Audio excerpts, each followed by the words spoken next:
आप सबको मेरा नमस्कार। आज की क्लास में अपन पढ़ेंगे ब्रिटिश संविधान में अभिसमय। तो जैसा कि आपको पता होगा कि ब्रिटेन का संविधान एक अलिखित संविधान है और दुनिया का एकमात्र जो अलिखित संविधान है वो ब्रिटेन का ही संविधान है। अब प्रश्न ये उठता है कि जब संविधान लिखित नहीं है तो वहाँ संवैधानिक प्रणाली का संचालन किस प्रकार से होता है। तो ब्रिटेन में चूँकि संविधान तो लिखित नहीं, लेकिन वहाँ कुछ संवैधानिक परंपराएं, उन परंपराओं के माध्यम से ही वहाँ शासन का संचालन होता है, संवैधानिक प्रणाली का संचालन होता है। और जिन परंपराओं, प्रथाओं और रूढ़ियों के माध्यम से ब्रिटेन में संवैधानिक प्रणाली का संचालन होता है, उन्हीं प्रथाओं, परंपराओं और रूढ़ियों के समूह को ब्रिटेन में अभिसमय के नाम से जाना जाता है। ये जो अभिसमय है या ये जो परंपराएं हैं, इतिहास में कभी संयोग से उनकी उत्पत्ति हुई और बाद में इनकी उपयोगिता के आधार पर इनका उसी कठोरता के साथ पालन होता है जिस कठोरता के साथ अपने यहाँ कानूनों का पालन है वो होता है। इन अभिसमयों का जो स्रोत है वो संसद नहीं होती, ये संसद के द्वारा निर्मित नहीं है। संयोगवश उनकी उत्पत्ति है वो हुई और बाद में इनका परंपरा के आधार पर निरंतर पालन है वो होता आया है। और दूसरी बात ये कि इन अभिसमयों के पीछे न्यायपालिका की शक्ति भी है वो नहीं होती। इसका मतलब है कि किसी परंपरा का यदि उल्लंघन होता है तो न्यायपालिका में मामला दायर नहीं किया जा सकता। इनके पीछे न्यायपालिका की शक्ति तो नहीं है, लेकिन इनके पीछे वहाँ नैतिकता की शक्ति होती है, इनके पीछे वहाँ जनमत की शक्ति है वो होती है। ऐसा माना जाता है कि ब्रिटिश नागरिक स्वभाव से बहुत रूढ़िवादी होते हैं, परंपरा प्रिय है वो होते हैं और वो अपने हजारों साल पुरानी परंपराओं का पालन आज भी करना चाहते हैं। तो ब्रिटिश नागरिक ये चाहते हैं कि इन संवैधानिक परंपराओं का निरंतर पालन है वो होता रहे। इसी कारण इन अभिसमयों का पालन ब्रिटेन में कानूनी कठोरता की तरह ही है वो होता है।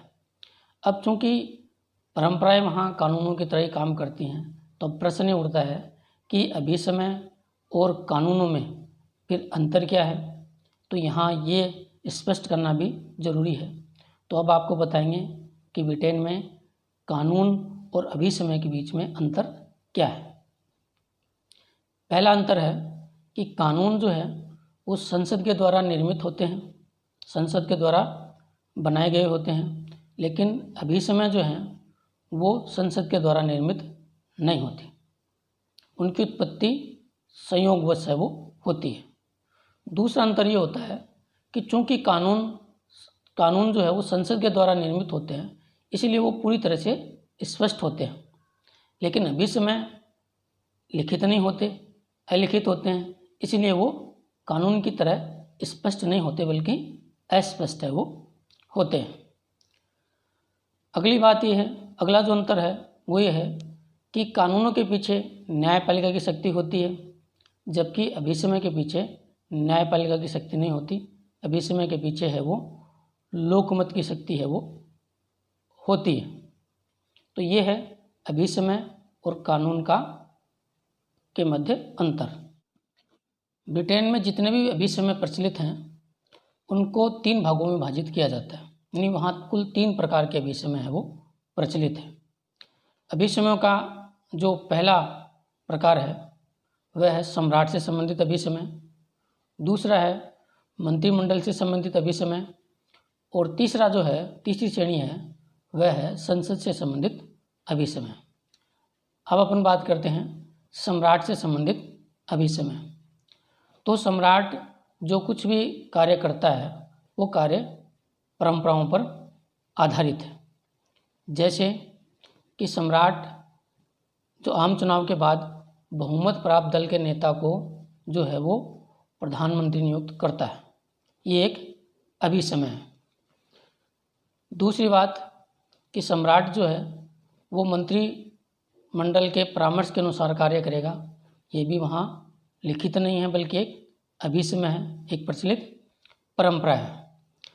ब्रिटेन का सम्राट वहाँ का जो निम्न सदन है, कॉमन सभा, उसको भंग कर सकता है, लेकिन उसको भंग करने की शक्ति का जो प्रयोग है वह प्रधानमंत्री के परामर्श के आधार पर ही है वो करता है। सम्राट है मंत्रिमंडल की अध्यक्षता नहीं करता और सम्राट जो है वो अभिसमय के आधार पर ही मंत्रिमंडल की अध्यक्षता है वो नहीं करता। तो ये सब परंपराएं हैं जो कि सम्राट से संबंधित है। अब अभिसमयों की जो दूसरी श्रेणी या दूसरा प्रकार है वह है मंत्रिमंडल से संबंधित अभिसमय। पहला अभिसमय है कि बहुमत प्राप्त दल का नेता ही जो है वो प्रधानमंत्री होता है। दूसरा जो अभिसमय है मंत्रिमंडल के संबंध में वो ये है कि प्रधानमंत्री निम्न सदन का सदस्य होना अनिवार्य है, उच्च सदन का सदस्य वहाँ प्रधानमंत्री नहीं बन सकता। तीसरा जो अभिसमय है वह है कि मंत्रिमंडल की कार्यवाही गोपनीय रखी जाएगी। अगला जो अभिसमय है वो है कि मंत्रिमंडल जो है वो निम्न सदन यानी हाउस ऑफ कॉमन्स के प्रति ही सामूहिक रूप से उत्तरदायी है वो होगा। और अगला अभिसमय है कि मंत्रियों का संसद का सदस्य होना अनिवार्य है। ये ऐसे अभिसमय हैं जो मंत्रिमंडल से या प्रधानमंत्री के पद से संबंधित है। अभिसमयों की जो तीसरी श्रेणी या जो प्रकार है वह है संसद से संबंधित अभिसमय, जिनमें पहला है कि संसद के 2 सदन होंगे, निम्न सदन हाउस ऑफ कॉमन्स, उच्च सदन हाउस ऑफ लॉर्ड। तो अपने यहाँ संविधान में स्पष्ट लिखा है कि संसद के 2 सदन होंगे, लेकिन ब्रिटेन में ये लिखा हुआ नहीं है। ये परंपरा के आधार पर ही प्रचलित है कि संसद के इस तरह से 2 सदन होंगे। अगला अभिसमय है कि संसद का अधिवेशन वर्ष में 1 बार होना अनिवार्य है। ये लिखा हुआ नहीं है बल्कि एक परंपरा है, एक अभिसमय है। ब्रिटिश निम्न सदन का जो अध्यक्ष होता है वो स्पीकर कहलाता है। और ब्रिटेन में ये भी एक अभिसमय है कि जो स्पीकर होता है वो निर्दलीय होता है। वो स्पीकर बनने के बाद दलगत राजनीति से जुड़ा हुआ नहीं रहता। ब्रिटेन में कोई भी विधेयक जब कानून का रूप धारण करता है तो उसके प्रत्येक सदन में 3 वाचन होते हैं। और ये जो एक परंपरा है, एक अभिसमय है। कोई भी धन विधेयक जो है वो सबसे पहले निम्न सदन यानी हाउस ऑफ कॉमन्स में प्रस्तुत होता है। ये भी एक अभिसमय है।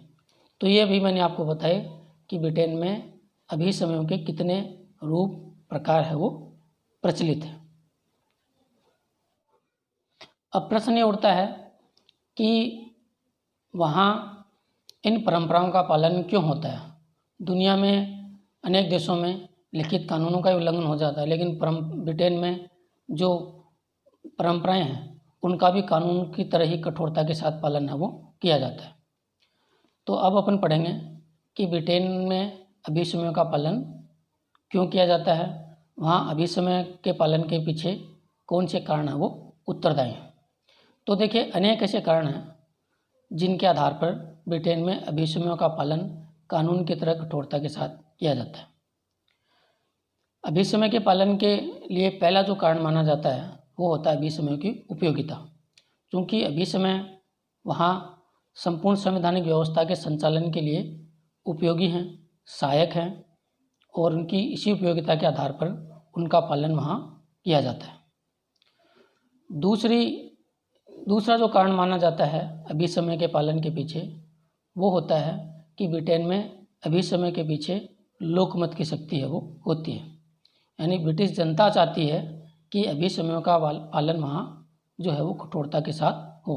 कई बार ऐसा हुआ भी कि कुछ सरकारों ने या कई बार संसद ने अभिसमयों का उल्लंघन करने का प्रयास किया तो लोगों ने उसका तीव्र विरोध किया। परिणाम स्वरूप अभिसमयों का पुनः पालन है वो किया जाने लगा। तो अभिसमय के पीछे लोकमत की शक्ति होने के कारण उनका जो है वो कठोरता के साथ पालन वहाँ होता है।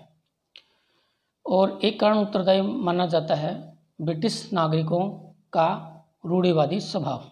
ऐसा माना जाता है कि ब्रिटिश नागरिक अपने स्वभाव से परंपरा प्रिय होते हैं, रूढ़िवादी होते हैं और वो अपनी प्राचीन परंपराओं को निरंतर उनका पालन करना चाहते हैं और नागरिकों का ये स्वभाव भी वहाँ अभिसमयों के पालन के लिए उत्तरदायी है वो माना जाता है। एक कारण ये माना जाता है कि ब्रिटिश नागरिक जो हैं वो अपने स्वभाव से जो है वो जागरूक होते हैं और जागरूक होते हैं इसलिए वो सरकार के कार्यों पर कड़ी नज़र रखते हैं और कभी भी कोई भी सरकार यदि इन अभिसमयों का अतिक्रमण करने का प्रयास करती है तो लोग उसका तीव्र विरोध करते हैं और कोई भी लोकतांत्रिक सरकार जन विरोध को स्वीकार नहीं कर सकती। और एक और जो विशेष बात है वो ये है कि ब्रिटेन में कानून और अभिसमय आपस में जुड़े हुए होते हैं। तो यदि एक अभिसमय का उल्लंघन होता है तो उसके साथ अनेक कानूनों का उल्लंघन भी है वो हो जाता है और कानूनों का उल्लंघन किसी भी शर्त में स्थिति में किया नहीं जा सकता। इसलिए वहाँ मजबूरी बन जाती है कि कानूनों का पालन करने के लिए अभिसमयों का पालन करना जरूरी है वो हो जाता है।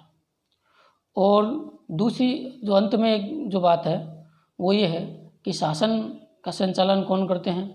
राजनीतिक दल ही सत्ता में होते हैं और जो लोग सत्ता में होते हैं उन्हीं से का अंदेशा रहेगा कि वही किसी जो अभिसमय का अतिक्रमण है वो करें।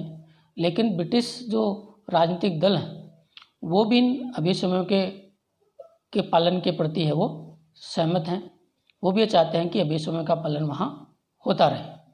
तो इस प्रकार ये अनेक कारण हैं जिनके सामूहिक योगदान के आधार पर ही वहाँ अभिसमयों का निरंतर पालन है वो वहाँ होता आया है।